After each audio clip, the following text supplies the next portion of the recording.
Hello students, this is Roshni Singh from Roshni classes. So this is an introduction video of chapter first. So let's start.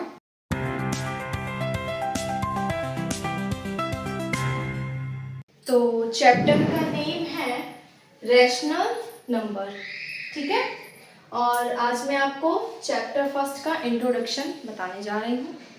तो आप इस video को बहुत ध्यान से समझिएगा क्योंकि ये बिल्कुल बेसिक चीज़ें होंगी जो आगे आने वाले चैप्टर्स में यूज़ होंगी।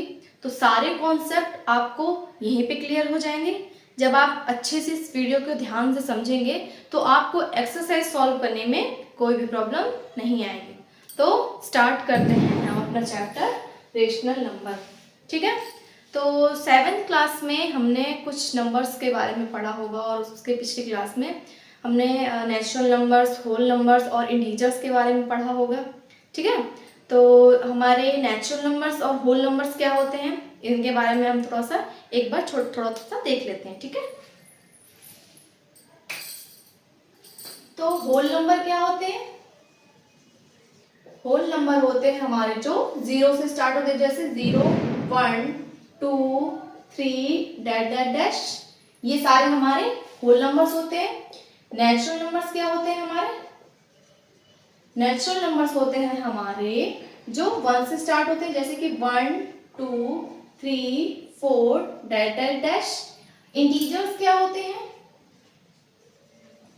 इंटीजर्स होते हैं हमारे जैसे कि हो गया 1, 2, 3, 4, साथ में 0 भी एक इंटीजर है।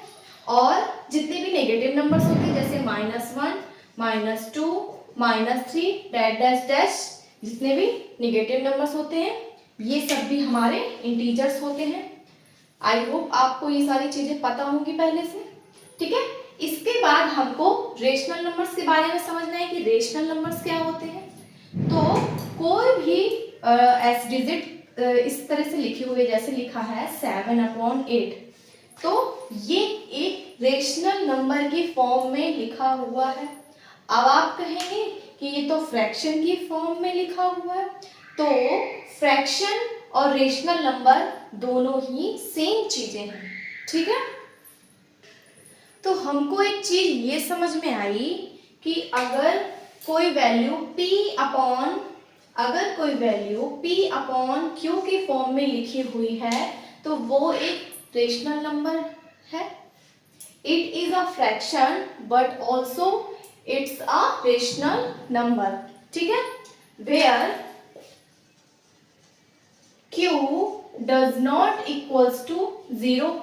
अब इसको समझते हैं कि ये लाइन क्या कह रही है हमारी, Q does not equals to 0। Rational number को हम P अपॉन Q की फॉर्म में लिखे हैं तो उसको हम रेशनल नंबर तो कहेंगे, पर Q की जगह पर 0 कभी भी नहीं होना चाहिए। Q की जगह 1, 2, 3 कोई भी डिजिट हो सकती है पर 0 नहीं होगा। क्यों? क्योंकि अगर अपॉन में 0 आया, Q की जगह 0 आया तो वो एक अनडिफाइंड वैल्यू हो जाएगी, यानी इंफिनिटी बन जाएगी, ठीक है। तो Q की जगह हम 0 नहीं ले सकते, इस वजह से यहाँ पर Q does not equal to 0 लिखा है, ठीक है। अब हम रेशनल नंबर के कुछ एग्जाम्पल समझते हैं, जैसे कि 2/3 ये एक रेशनल नंबर है, जी हाँ बिल्कुल है, ठीक है। -5/8 ये भी एक रेशनल नंबर है। 6 ये भी एक रेशनल नंबर है। अब आप कहेंगे इसके तो अपॉन में कुछ भी नहीं है, ये कैसे रेशनल नंबर होगा? तो बिल्कुल है, इसके अपॉन में क्या 1 नहीं है, ठीक। तो 6 भी एक हमारा रेशनल नंबर है, यानी कि मेरा समझाने का मतलब ये है कि जैसे 6 हो गया या कोई वैल्यू लिखी है 78 या फिर 59 या कोई भी बड़ी से बड़ी वैल्यू हम लिख लें, ये सभी भी हमारे रेशनल नंबर हैं। क्यों? क्योंकि इनके अपॉन में 1 होता है, इस वजह से ये भी हमारी रेशनल नंबर है। इसी तरह 0 भी एक रेशनल नंबर होगा, ठीक। क्यों होगा? क्योंकि इसके अपॉन में भी तो हम 1 ले सकते हैं। आया समझ? तो एग्जाम्पल से हमने समझा 2/3 इज अ रेशनल नंबर, -5/8 ये भी रेशनल नंबर है, 6 रेशनल नंबर है, क्यों है? क्योंकि इसके अपॉन में हम 1 ले सकते हैं। इसी तरह से ये सभी भी हमारे रेशनल नंबर्स में होंगे। ओके, सो अब हम प्रॉपर्टीज देखेंगे अपनी। पहली प्रॉपर्टी है हमारी क्लोजर प्रॉपर्टी। सभी प्रॉपर्टीज के 4 पार्ट्स हमको देखने हैं, एडिशन, सब्ट्रैक्शन, मल्टीप्लिकेशन और डिवीजन। तो सबसे पहले हम अपनी क्लोजर प्रॉपर्टी की एडिशन प्रॉपर्टी देखते हैं। क्लोजर प्रॉपर्टी क्या कहती है हमारी कि अगर हम किसी 2 डिजिट का सम करें तो क्या हमको वही डिजिट वैसा ही नंबर मिलेगा। मतलब कहने का मतलब मेरा ये है कि अगर मैं कोई एक नेचुरल नंबर ले लूँ, जैसे 2 प्लस 5, 2 भी हमारा नेचुरल नंबर है और 5 भी हमारा नेचुरल नंबर है, तो 2 प्लस 5 कितना आया? 7। तो 7 भी क्या मेरा एक नेचुरल नंबर है? हाँ बिल्कुल। तो मैंने 2 नेचुरल नंबर्स का सम किया तो मुझे एक नेचुरल नंबर मिला। इसी तरह क्या अगर मैं 2 रेशनल नंबर का आपस में सम करूं तो क्या मुझको रेशनल नंबर ही मिलेगा? ये प्रॉपर्टी हमको देखनी है। चलिए आइए देखते हैं। मैंने लिखी प्रॉपर्टी की जब मैं a अपॉन b करूं प्लस c अपॉन d करूं तो क्या मुझको एक रेशनल नंबर मिलता है। ठीक है, आइए चेक करते हैं। तो इनकी जगह मैं कोई भी वैल्यू ले सकती हूँ, जैसे कि मैंने लिया 3/2 प्लस 5/2। ठीक है, दोनों को आपस में ऐड करते हैं, कितना आएगा? 8/2। 5 में 3 ऐड किया, 8 अपॉन में 2। ओके, तो 8/2 कैसा है? ये भी एक रेशनल नंबर है। यानी कि ये प्रॉपर्टी हमारी क्या कहती है कि जब हम कोई 2 रेशनल नंबर को आपस में ऐड करते हैं तो हमें एक रेशनल नंबर ही मिलता है। ठीक है, ये हो गई हमारी एडिशन की बात। अब हम सब्ट्रैक्शन देखते हैं अपना। तो अब हम अपना सब्ट्रैक्शन देखेंगे। सब्ट्रैक्शन हमारा क्या कहता है कि अगर a upon b minus c upon d है तो क्या एक ये रेशनल नंबर होगा। तो चलिए चेक करते हैं इसको भी एग्जांपल लेकर के।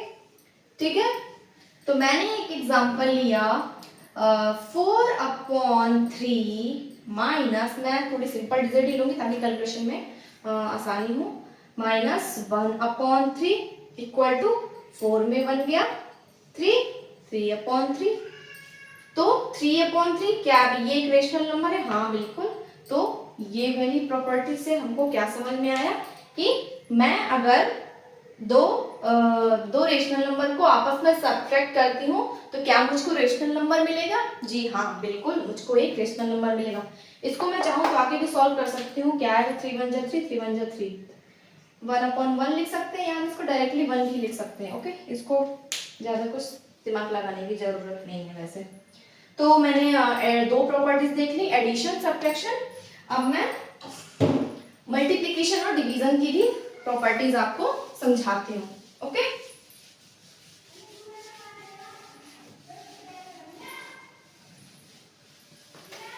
सो क्लोजर प्रॉपर्टी में नेक्स्ट प्रॉपर्टी हमारी क्या है? मल्टीप्लिकेशन की। कि अगर कोई फ्रैक्शन की फॉर्म में लिखा है a upon b multi c upon d तो क्या वो एक रेशनल नंबर ही मिलेगा हमको।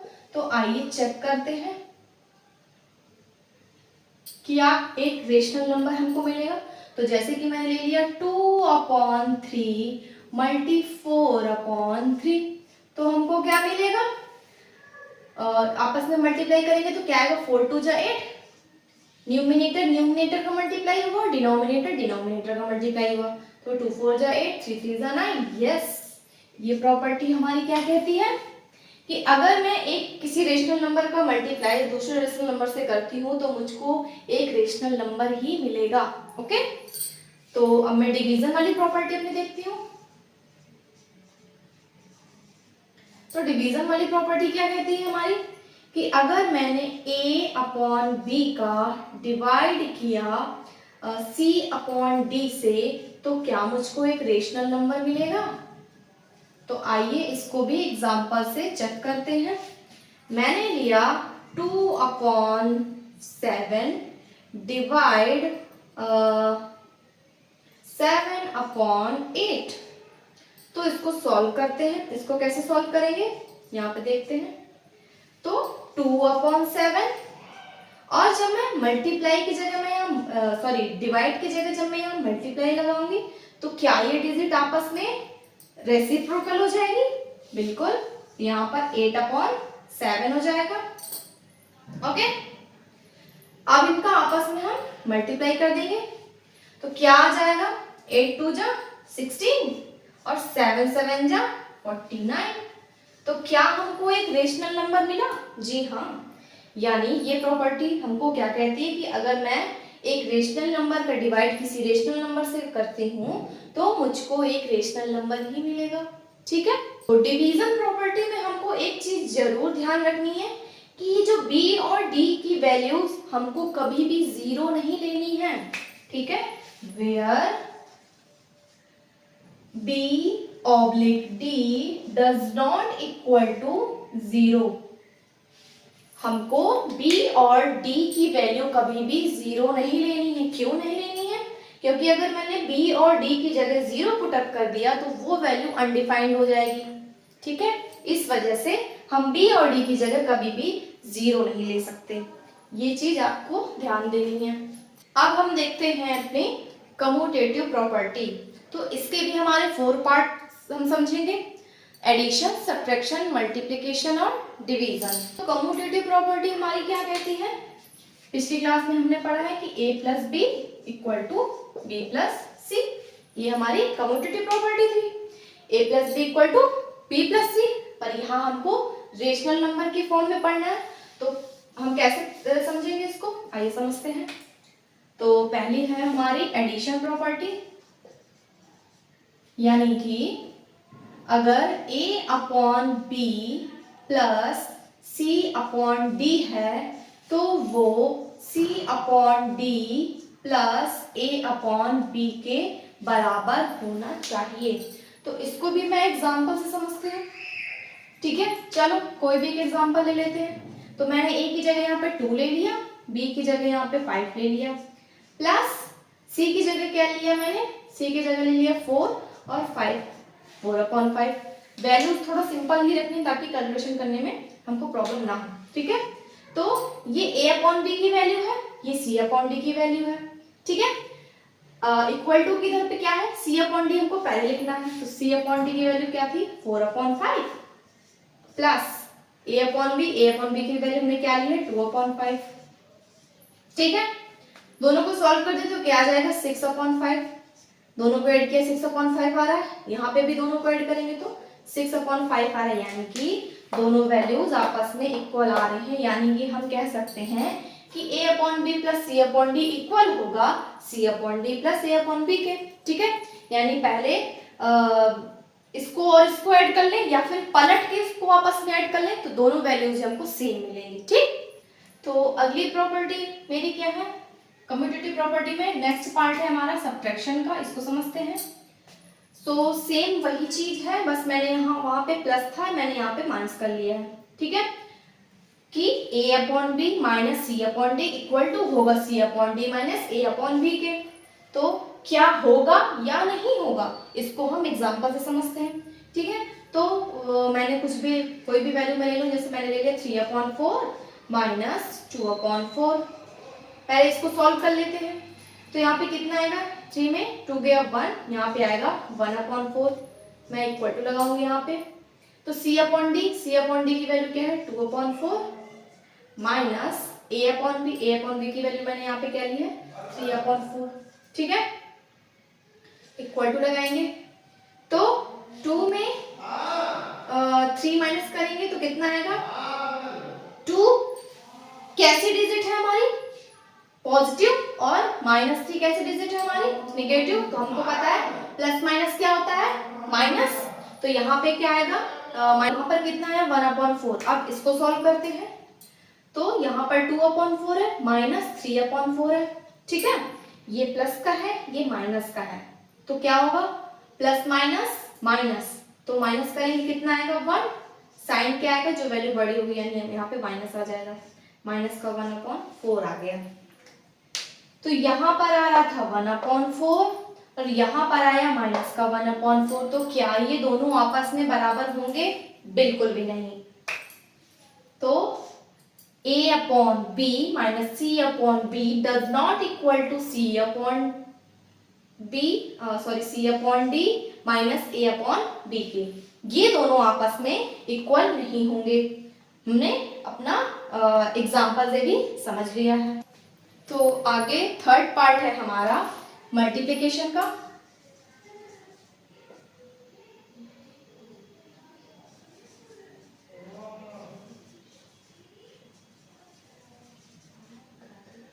नेक्स्ट पार्ट हम समझते हैं कि जब a upon B multi c upon D अगर मैं करूं तो ये बराबर होना चाहिए c upon D multi a upon B के। ठीक है, तो इसको अपना चेक करते हैं एग्जांपल से कि क्या ये एप्लीकेबल है या नहीं है। तो कोई भी वैल्यू ले लो, जैसे कि मैंने लिया 2/4 मल्टी 6/8 इक्वल टू, तो यहाँ पे c अपॉन डी है तो यहाँ पे कितना आ जाएगा 6/8 मल्टी यहाँ पे a अपॉन बी, तो a अपॉन बी की वैल्यू क्या ली मैंने 2/4। सिंपली मल्टीप्लाई कर देना, कुछ भी नहीं करना। तो 2 6 जा 12 और 8 4 जा 32, 6 2 जा 12, 8 4 जा 32। तो क्या ये दोनों आपस में बराबर है? जी हाँ, बिल्कुल बराबर है, तो ये एप्लीकेबल होगा। ठीक है, नेक्स्ट प्रॉपर्टी है हमारी डिवीजन की प्रॉपर्टी। तो अपना नेक्स्ट प्रॉपर्टी अपना देखते हैं। तो नेक्स्ट प्रॉपर्टी हमारी डिवाइड की, देखते हैं। a upon B divide by a upon B divide by c upon D equal to c upon D divide by a upon B. तो इसको हम चेक करते हैं कि क्या ये हमारा एप्लीकेबल होगा या नहीं। तो एग्जांपल से इसको भी समझते हैं। मैंने लिया यहाँ पे simply 2/3 divide by 6/4 equal to, यहाँ पर c अपॉन डी की वैल्यू क्या है 6/4 divide by a upon B की वैल्यू क्या रखी मैंने 2/3। ठीक है, तो इसको सॉल्व करते हैं। 2/3 डिवाइड की जगह मैं मल्टीप्लाई का साइन लगाऊंगी तो ये डिजिट आपस में चेंज हो जाएगी, यानी 4/6 हो जाएगा इक्वल टू 6/4 डिवाइड की जगह मल्टीप्लाई का साइन करेंगे तो क्या डिजिट आपस में बदल जाएगी, तो ये हो जाएगा 3/2।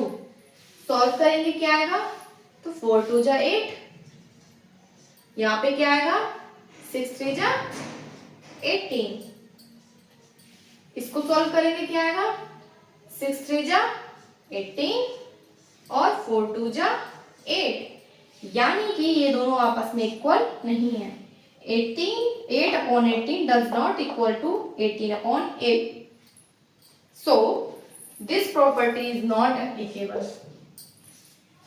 तो कम्यूटेटिव प्रॉपर्टी में हमको क्या समझ में आया कि एडिशन प्रॉपर्टी हमारी एप्लीकेबल थी, पर डिवीजन प्रॉपर्टी हमारी एडिशन प्रॉपर्टी हमारी एप्लीकेबल थी, पर सब्ट्रैक्शन प्रॉपर्टी एप्लीकेबल नहीं थी। फिर मल्टीप्लाई वाली जो प्रॉपर्टी थी वो एप्लीकेबल थी और डिवाइड वाली प्रॉपर्टी एप्लीकेबल नहीं है। ओके, अब हम एसोसिएटिव प्रॉपर्टी के बारे में समझेंगे। तो इसके भी 4 पार्ट समझेंगे हम। ठीक है, तो एसोसिएटिव प्रॉपर्टी हमारी क्या कहती थी पीछे कि a plus b plus c equal to a plus b plus c. पिछली क्लास में हमने कुछ इस टाइप से पढ़ा होगा, पर यहाँ पर हम रेशनल नंबर के फॉर्म में पढ़ेंगे। तो ये प्रॉपर्टी हमारी कैसे हो जाएगी,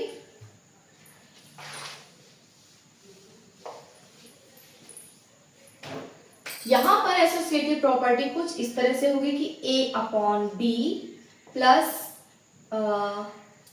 c upon D plus e upon f equal to a upon b plus c upon d plus e upon f।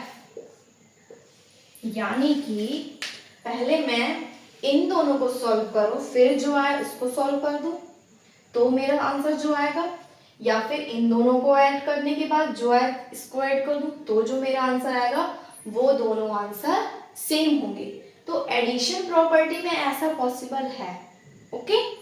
पर सब्ट्रैक्शन प्रॉपर्टी में ऐसा पॉसिबल नहीं है, क्योंकि एसोसिएटिव प्रॉपर्टी हमारी सेम कम्यूटेटिव प्रॉपर्टी की तरह ही काम करती है। कम्यूटेटिव प्रॉपर्टी भी समझाई मैंने आपको, उसमें क्या सॉल्व करके मैंने एग्जांपल के साथ आपको क्या बताया था, उसमें एडिशन वाली प्रॉपर्टी हमारी एप्लीकेबल थी, सब्ट्रैक्शन वाली प्रॉपर्टी एप्लीकेबल नहीं थी, ठीक है। और मल्टीप्लाई वाली प्रॉपर्टी एप्लीकेबल थी, डिवीजन वाली प्रॉपर्टी हमारी एप्लीकेबल नहीं थी। सेम चीज यहाँ भी ऐसी ही चलती है। एसोसिएटिव प्रॉपर्टी में एडिशन वाली प्रॉपर्टी एप्लीकेबल होती है, पर अगर मैं इसी लाइन को अगर मैं ऐसे लिखती हूं कि a upon B minus C upon D, sorry minus E upon F equal to a upon B minus C upon D minus E upon F, अगर मैं अपनी इस प्रॉपर्टी को सब्ट्रैक्शन की फॉर्म में लिखती हूँ तो ये एप्लीकेबल नहीं होगी, ओके। सेम इसी तरह अगर मैं इसको डिवाइड मल्टीप्लाई की फॉर्म में लिखती हूँ, यहाँ पे मैं मल्टीप्लाई लिख दूँ a upon B multi C upon D multi E upon F equal to a upon B multi C upon D multi E upon F. तो ये दोनों आपस में इक्वल होंगी, यानी ये एप्लीकेबल होगी, ये एप्लीकेबल नहीं होगी और ये एप्लीकेबल होगी। अब डिवीजन का समझते हैं, तो डिवीजन वाली भी एप्लीकेबल नहीं होगी। कम्यूटेटिव प्रॉपर्टी में मैंने आपको ऐसे ही तो समझाया था, उसमें एडिशन वाली एप्लीकेबल थी, सब्ट्रैक्शन वाली नहीं थी। फिर मल्टीप्लाई वाली एप्लीकेबल थी, डिवीजन वाली एप्लीकेबल नहीं थी। इसी तरह a upon B divide by C upon D divide by E upon F equal to a upon B divide by C upon D divide by E upon F. तो ये भी applicable नहीं होगी। सो ये एप्लीकेबल है, ये नहीं है, ये एप्लीकेबल है और ये वाली भी एप्लीकेबल नहीं होगी, ठीक है। ये प्रॉपर्टीज आपको समझ में आई। सो नेक्स्ट प्रॉपर्टी है हमारी डिस्ट्रीब्यूटिव। डिस्ट्रीब्यूटिव प्रॉपर्टी हमारी क्या कहती है कि डिस्ट्रीब्यूटिव प्रॉपर्टी हमारी कहती थी, पिछली क्लास में हमने पढ़ा होगा कि a bracket b plus c equal to होता है a multi b plus a multi c के। ये हमने पिछली क्लास में पढ़ी, पर यहाँ हमको रेशनल नंबर के फॉर्म में पढ़ना है। तो यहाँ पर कैसे समझेंगे हम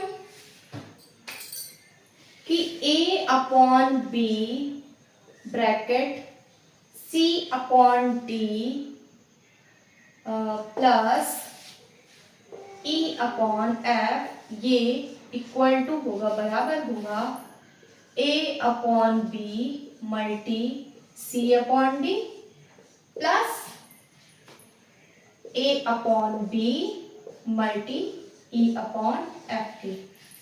ये हमारी डिस्ट्रीब्यूटिव प्रॉपर्टी कहती है। ये तो थी एडिशन की बात।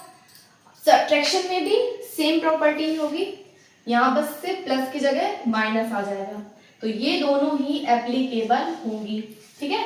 इसको कैसे समझते हैं हम कि अगर कोई इक्वेशन इस तरह लिखा हुआ है, a अपॉन बी दोनों में हो, a अपॉन बी यहाँ पर भी है, a अपॉन बी यहाँ पर भी है, तो हम उसको कैसे शॉर्ट फॉर्म में लिख सकते हैं कि a अपॉन बी मैंने दोनों से कॉमन ले लिया और ब्रैकेट में क्या बच जाएगा हमारा c अपॉन डी, प्लस है यहाँ पर तो प्लस आ जाएगा और अगर माइनस है तो माइनस आ जाएगा, और क्या बच जाएगा e अपॉन एफ, क्योंकि a अपॉन बी तो हमने कॉमन ले लिया है यहाँ दोनों से, ठीक है। आई होप आपको अच्छे से सब समझ में आ रहा होगा। सो नेक्स्ट प्रॉपर्टी हमारी है एडिटिव इनवर्स। इसको समझते हैं हम कि अगर कोई नंबर लिखा है P अपॉन Q की फॉर्म में, और हमको बोल रहा है कि P अपॉन Q का हमको एडिटिव इनवर्स बताना है। तो उसमें क्या करना है, हमको सिंपली कुछ नहीं करना, माइनस लगा देना। तो ये हो जाएगा माइनस का P अपॉन Q। या फिर अगर हमको दे रहा है माइनस का A अपॉन बी, माइनस के A अपॉन बी का एडिटिव इनवर्स बताना है, उसको कैसे बताएंगे, सिंपली माइनस की जगह प्लस हो जाएगा और A अपॉन बी, ये थी additive inverse. Okay, next property है हमारी मल्टीप्लिकेटिव इनवर्स। मल्टीप्लिकेटिव इनवर्स समझते हैं। मल्टीप्लिकेटिव इनवर्स कैसे होगा, जैसे कोई वैल्यू है P अपॉन Q की फॉर्म में, इसका हमको मल्टीप्लिकेटिव इनवर्स निकालना है, तो सिंपली इसका रेसिप्रोकल कर देंगे, क्या हो जाएगा Q अपॉन P। या फिर कोई वैल्यू एग्जांपल समझते हैं, लिखा है -2 अपॉन 4, इसका रेसिप्रोकल निकालना है, तो हमको क्या हो जाएगा 4 अपॉन -2।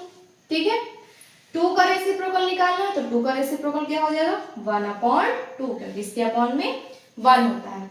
ओके, तो नेक्स्ट टॉपिक है हमारा rational number on number line.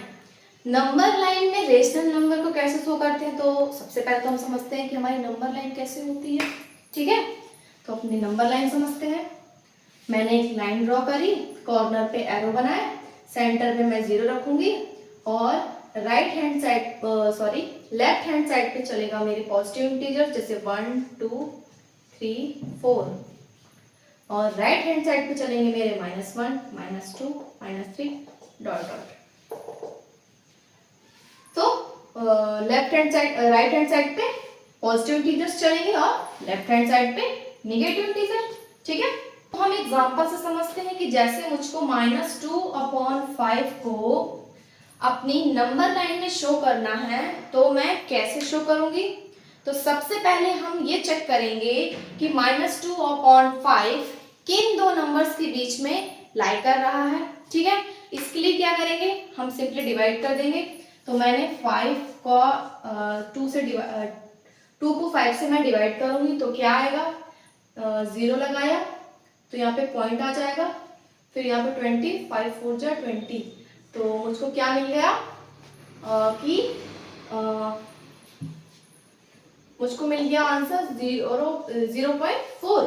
यानी कि ये जो हमारा -2 अपॉन 5 है, ये 0 से 0.4 के बीच में लाई कर रहा है। समझ में आया कुछ। अगर ये वैल्यू आई होती हमारी 1.4, यानी कि ये नंबर किसके बीच में लाई कर रहा होता, अगर ये 1.4 होता तो ये 1 और 2 के बीच में लाई कर रहा होता, क्योंकि 1.4 1 और 2 के बीच में आता है। अगर ये 2.4 होता तो ये 2 और 3 के बीच में लाई कर रहा होता, क्योंकि 2.4 2 और 3 के बीच में आता है। ठीक है, आई होप आपको समझ में आ रहा हो कि मैंने यहाँ पे 0 से 0.4 क्यों लिया, मुझे दो नंबर्स मिल गए। ठीक है, अब मैं अपनी नंबर लाइन ड्रॉ करूंगी। ओके, सेंटर पे मैं 0 रखूंगी, इधर चलेंगे 1 2 3। ठीक है, फिर मुझको क्या करना है, 0 से 0.4 के बीच के सारे नंबर्स में लिख लूंगी। सो नेक्स्ट टॉपिक है हमारा rational number on number line. अब हम नंबर लाइन में रेशनल नंबर को कैसे सॉल्व करते हैं, तो आइए इसको भी एग्जांपल से समझते हैं। तो जैसे कि क्वेश्चन है मेरा एग्जांपल -2 अपॉन 5 को मुझे रेशनल नंबर में नंबर लाइन में शो करना है। ठीक है, तो सबसे पहले मैं देखूंगी कि -2 अपॉन 5 किन दो नंबर्स के बीच में लाई कर रहा है।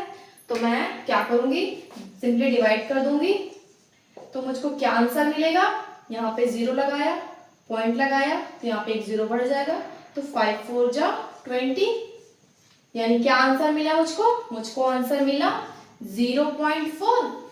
ये 0.4 हमारा किन दो नंबर्स के बीच में लाई करेगा, ये 0.4 हमारा 0 और 1 के बीच में लाई करेगा। ओके, ये 0.4 हमारा 0 और 1 के बीच में लाई करेगा। इसको थोड़ा मैं और डिटेल में समझाती हूँ। अगर यहाँ पे होता 1.4, तो 1.4 किन दो नंबर्स के बीच में लाई करता? 1.4 हमारा 1 और 2 के बीच में लाई करता। अगर ये होता 2.4 तो 2.4 किन दो नंबर्स के बीच में लाई करता? 2 और 3 के बीच में। यानी कि ये चीज हमको समझ में आएगी कि ये 0 और 1 के बीच में हमारा 0.4 लाई करेगा। यहाँ पर 1 नहीं, यहाँ पर -1 लेंगे हम इस माइनस की वजह से। यानी ये चीज हमको समझ में आ गई कि यहाँ पे 0 और -1 के बीच में ये 0.4 आएगा। तो सबसे पहले सिंपली मैं एक लाइन ड्रॉ करती हूँ।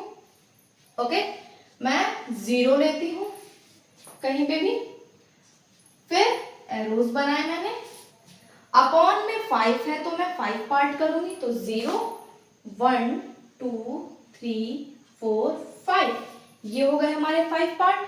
ओके, अब 0 भी इधर चलेंगे, तो मैंने आपको क्या बताया कि 0 और -1 के बीच में ये 0.4 लाई करेगा, तो 0 और -1 हो जाएगा हमारा इधर। अपॉन में 5 है, इस वजह से मैंने 5 पार्ट किए। फिर इधर चलेंगे तो यहाँ पे आएगा -1 अपॉन 5, फिर -2 अपॉन 5, -3 अपॉन 5, -4 अपॉन 5 और फिर 1। हमको कहाँ पर जाना था? हमको -2 अपॉन 5 को अपनी नंबर लाइन में शो करना है, तो ये हम पहुंच गए -2 अपॉन 5। ठीक, आपको समझ में आया? नेक्स्ट और लास्ट टॉपिक है हमारा rational number between two rational number. अब हमको दो रेशनल नंबर के बीच में कितने रेशनल नंबर होते हैं ये फाइंड आउट करना है।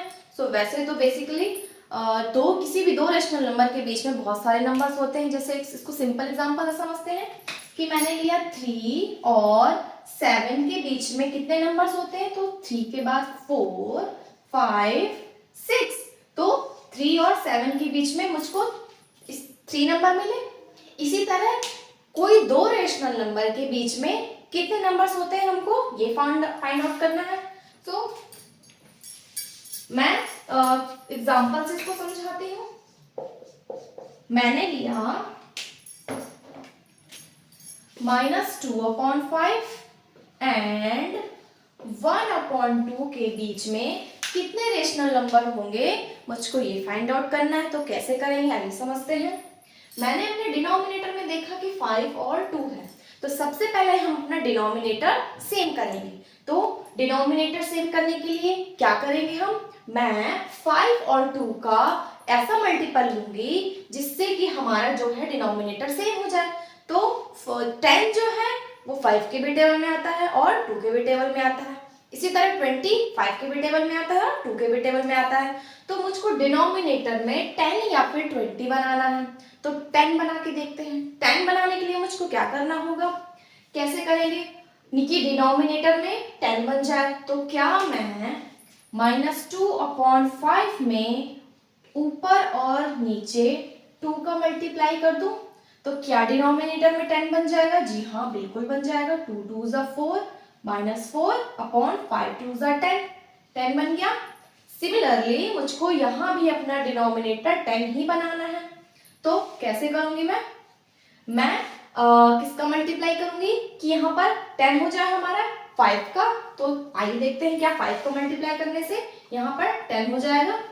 मैंने डिनोमिनेटर और न्यूमरेटर में दोनों में 5 का मल्टीप्लाई कराया, तो कितना आ जाएगा, 5 1 जा 5 और 2 5 जा 10। तो अब मुझको -4 अपॉन 10 और 5 अपॉन 10 के बीच में कितने रैशनल नंबर्स आएंगे मुझको ये फाइंड आउट करना है। सो आइए फाइंड आउट करते हैं।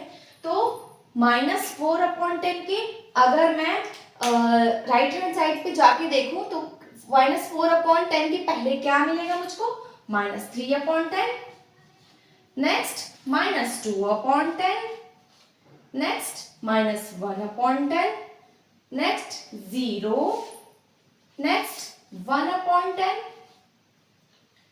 2 अपॉन 10 और 3 अपॉन 10, 4 अपॉन 10।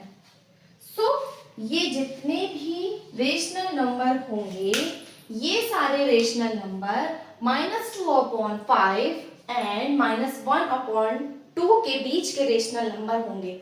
सो इस टाइप से हम इस क्वेश्चन को सॉल्व कर सकते हैं। सो आई होप आपको आज की क्लास अच्छी लगी होगी और सारे कॉन्सेप्ट अच्छे से क्लियर होंगे। अगर आपने सारे कॉन्सेप्ट बहुत ध्यान से और अच्छे से समझे हैं तो आपको एक्सरसाइज सॉल्व करने में कोई भी प्रॉब्लम नहीं आएगी। अगर आपको कोई भी डाउट हो तो आप कमेंट बॉक्स में छोड़ सकते हैं, मैं जल्दी से जल्दी इसका रिप्लाई करने की कोशिश करूंगी। तब तक के लिए थैंक यू सो मच।